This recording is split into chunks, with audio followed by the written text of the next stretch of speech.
많이 썼는데 한마디로 얘기하면 바로 세월호 터지고 바로 제가 쓴 게 규제 완화가 문제다라고 하는 거였습니다. 세월호가 일어났는데 결국은 세월호의 문제를 국민들이 국가란 무엇이냐를 묻고 뭔가 대책을 요구하는데 그거에 대해서 국가 대개조라는 이름으로 다시 규제 완화를 갖다가 대책이라고 내건 거죠. 규제 완화 때문에 생긴 일을 더 큰 규제 완화, 더 많은 규제 완화로 막을 수 있다고 생각하는 것은 굉장히 위험한 상황입니다. 세월호 이후로 우리나라에 두 명의 슈퍼스타가 왔습니다. 한 명은 교황이고 한 명은 피케티라고 하는 21세기 자본이라는 걸 쓴 43살짜리 이 경제학자입니다. 프랑스 경제학자인데 오늘은 그 두 사람의 얘기가 통하는 게 있기 때문에 그 사람들의 얘기를 통해서 다시 세월호 얘기를 보도록 하겠습니다. 이 사람은 부자 같죠? 예, 이 사람이 쓴 실크 혜태는 1%라고 써 있습니다.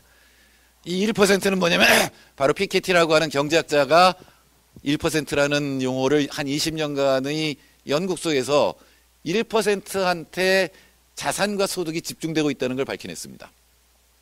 자산 전체가 우리나라 자산 전체가 100이라면 상위 10%는 얼마나 갖고 있을까요? 우리나라는 지금 통계를 정확하게 집어낼 수 없습니다. 세금 자료가 없어서.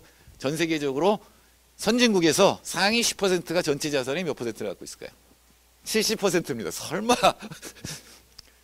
그럼 그 70% 중에 또 맨 위 1%는 얼마나 갖고 있을까요? 전체에 얼마나 가지고 있을까요? 약 35%를 갖고 있습니다. 그러니까 70% 상위 10%의 반을 1% 갖고 있다라는 거죠. 바로 그 1%의 부자입니다. 오큐파이 운동 때 1% 대 99%라는 구호가 나왔죠. 그게 바로 피케티의 경제학에서 나온 겁니다. 우리가 생각하는 것보다 훨씬 더 자산과 소득은 집중되어 있다. 이런 의미. 가운데 있는 분은 누구죠? 예, 교황입니다. 한국에 와서 많은 감동을 준 교황입니다. 이 교황이 2003년 11월에 사도 권고 복음의 기쁨이라고 하는 옛날에는 이런 걸 치거라 그랬는데 황이라는 말이 붙었으니까 라고 하는 이제 사도들한테 또 신자들한테 권고하는 사제들한테 권고하는 그런 책을 써서 내는데 이 교황들이 그런 걸 낼 때는 중간에 현대 사회 당시 사회 분석이 다 들어 있습니다. 거기 2장이 바로 그런 거였는데 거기에서 트리클 다운 경제학을 굉장히 비판합니다. 트리클 다운 경제학은 더 이상 작동하지 않는다.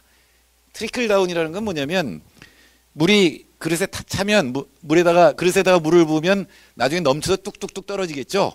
그 떨어진 게 밑에 있는 사람들의 목도 적셔준다. 따라서 성장을 열심히 하면 부자들이 먼저 부자가 되겠지만 위에 있는 사람들이 먼저 부자가 되겠지만 그게 결국은 밑으로 내려와서 모두 다 잘 살게 된다라고 하는 게 트리클 다운 이코노믹스입니다. 근데 트리클 다운 경제학은 작동하지 않는다. 교황이 이런 얘기도 했어요. 부자들의 물그릇이 너무 빨리 커진다. 물 들어가는 속도보다 그릇 커지는 속도가 더 커요. 더 빨라요. 그러면은 절대로 밖으로 안 내려오겠죠. 라고 얘기하니까 난리가 났겠죠.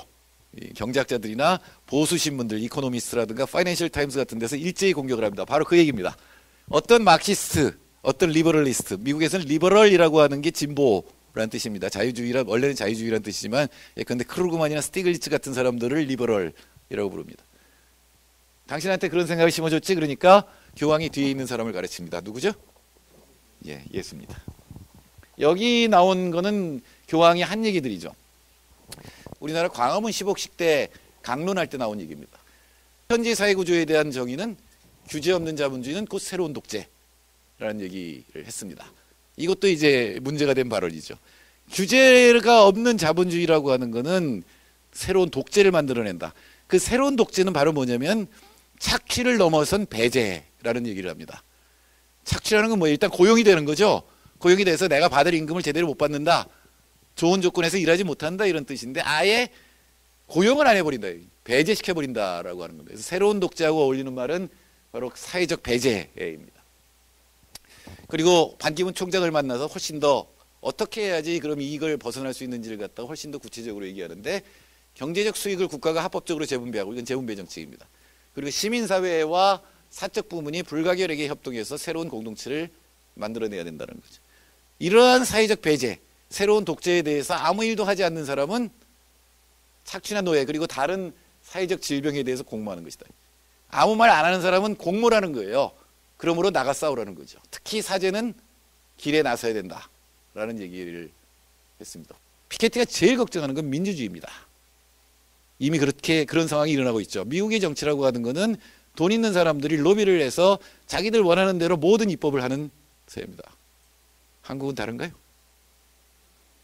바로 그런 사회가 되면 민주주의가 위협받는 거죠. 만일에 재산이 그렇게 차이가 나지 않는다면 그런 로비가 통하지 않겠죠. 따라서 이건 민주주의 문제라고 하는 게 피케티의 얘기입니다. 피케티는 현재 자본주의를 세습 자본주의라고 부릅니다. 과거에 봉건 시대는 확실하게 세습이었죠. 양반의 자식은 양반이고 위 아버지 거 받아가지고 계속 대대로 귀족에서 벗어난 게 자본주의입니다. 자본주의 해방역이라는 건 그거죠. 이중의 해방이라고 막스가 부른 해방이 돼서 이제 자본주의는 능력에 따라서 자기가 노력하면 사회적 상승이 가능했던 사회에 맞습니다. 근데 지금은 점점 더 그게 어려워지고 있다라고 하는 거죠. 그래서 이제는 사람들이 많은 부분이 특히 미국에서는 자기 사회가 메리토크라시다. 내가 능력을 활용해서 열심히 노력만 하면 잘 살 수 있다라고 하지만 실제로는 플루토크라시라는 거죠. 이건 금권 자본주의.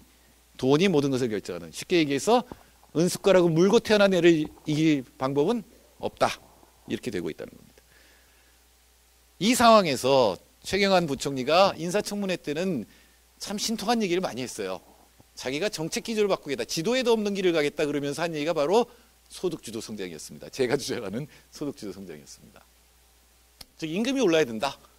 이런 얘기까지 했어요. 우리나라의 노동자 1,800만 중에 600만이 비정규직인데 비정규직의 임금이 정규직의 반밖에 안 된다. 이들의 소득이 늘지 않고는 우리나라가 경제 성장할 방법이 없다. 즉 과거에는 수출을 하고 그래서 대기업 투자를 늘려주려고 모든 노력을 다 했는데 이제는 반대쪽으로 정책 기조를 전환한 것 같았습니다. 근데 실제로는 부동산 가격을 올리는데 모든 노력을 다 기울였죠. 비정규직이 보호를 못 받으니까 문제다. 그러니까 정규직의 보호를 원하겠다. 이거야말로 하향평준 아니에요?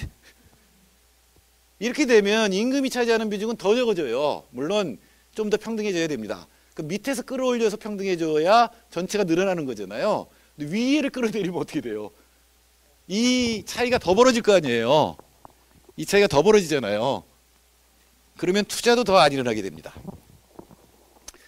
이 정부는 똑같은 점을 갖고 있어요. 박근혜 대통령은 경제민주화와 맞춤형 복지를 외쳐서 당선됐잖아요. 당선된 지 2개월 만에 경제민주화는 종료됐다고 선언하고 그 다음에 경제혁신이라는 이름으로 규제 완화하고 있죠. 복지는 어디 갔어요? 없습니다. 최경환은 소득주도 성장할 것처럼 해가지고 부총리가 되더니 부채주도 성장을 하고 있습니다. 빚 늘려서 집 사라가 핵심이잖아요. 여러분한테 빚을 줘서 소비하게 했습니다. 그죠? 빚을 내서 소비를 시키려고 해도 소비가 잘 안 되죠, 이제는. 빚이 너무 많아요, 이제는. 그러니까 오로지 집 문제가 아니면 더 이상 빚 안 지려고 합니다, 다들. 어떻게든 조금씩 빚을 줄여보려고 하죠. 저도 노력하고 있으니까 모든 사람이 다 그렇게 할 겁니다. 그런데 잘 안 돼요. 그러면 이 갭은 메꿀 수 없다는 얘기죠. 이 갭을 메꿀 수 없으면 수출도 안 되고 국내에서도 못 팔면 기업 입장에서는 투자를 할 리가 없죠. 아니, 팔려야 투자를 해가지고 다시 공장을 짓건 말건 하죠. 해운 산업이 굉장히 수익성이 떨어집니다. 특히 고속철도와 저가 항공이 생긴 다음부터 얘들이 산업이 안 돼요. 그러니까 로비를 해서 규제를 완화해서 수익성을 높이는 방법을 생각하다가 마지막에 선택한 게 뭐냐면 아이들 수학여행을 크루즈로 보내는 겁니다. 이게 왜 옛날에 대통령이나 이혜리사가 오면 우리는 강제 동원돼서 길가에 쭉 나갔죠. 그거나 비슷한 거예요, 지금. 해운 산업을 살리기 위해서 동원된 거예요, 말하자면은. 조금 싸다는 이유로. 그런데 제8차 투자 활성화 대책에서 정말 놀라운 얘기를 합니다. 박근혜 대통령이. 그게 신문의 타이틀로 뽑혔어요. 크루즈 산업을 규제 완화를 하면 몇백 명이 더 고용이 되고 몇 억을 더 이윤을 낼 수 있다는 얘기를 합니다.